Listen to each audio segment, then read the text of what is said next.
एक बार भगवान देवर्षि नारद जी से वार्ता कर रहे थे, तो विनोद में कहा कि जो गृहस्थी में मेरा भजन करता है उसे मैं विशेष महत्व देता हूं। तो देवर्षि नारद जी ने कहा, प्रभु विरक्त पूरे जीवन जलता रहता है, कोई मनोरंजन नहीं, कोई मन से संसार के भोगों का त्याग करके भगवान में लगाना, कोई मन को भोगों में नहीं, बड़ा कष्टमय जीवन है ये, बड़ा कष्टमय जीवन तपस्वी का। ईमानदारी से अगर चला जाए, बेईमानी से चला जाए तो वो बात अलग है कि अपना मनमानी करो, लेकिन अगर ईमानदारी से चला जाए तो बड़ा कष्टमय जीवन है। केवल भगवदानंद, संसार के आनंद का त्याग करते हुए चलना होता है। तो देवर्षि नारद जी ने कहा, गृहस्थ भक्त को आप प्राथमिकता क्यों देते हैं? तो उनका, देवर्षि नारद जी से एक काम करोगे?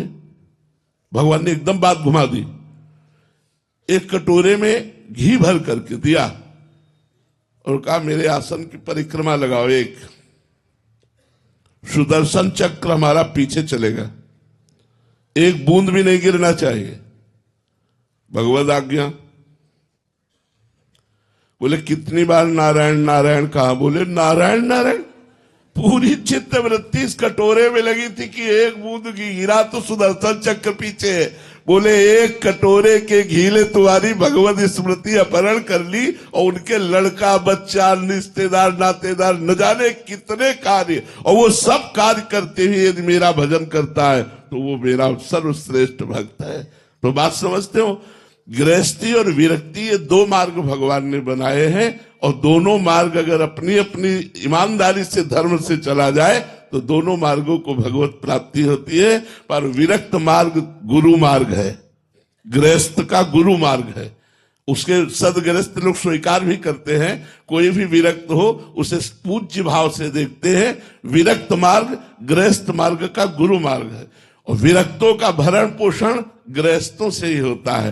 वस्त्र है, भोजन है, वास है, जो भी व्यवस्था है, तो इस भाव से गृहस्थों का कल्याण हो जाता है। जो हम लोग भजन करते हैं उसका हिस्सा मिलता है। वो गृहस्थी में रहकर थोड़ा भी भजन करते हैं, धर्म से चलते हैं, पापाचरण नहीं करते, और गरीबों की सेवा, जैसे बीमारों की सेवा, गौओं की सेवा, संतों की सेवा, ये सब गृहस्थों से ही चलती है। तो उन गृहस्थों का कल्याण ऐसे होता है, और संत अपने तपोबल और भजन बल से बहुत लोगों का कल्याण करते हैं। इसलिए भगवान ने दो मार्गों की स्थापना की।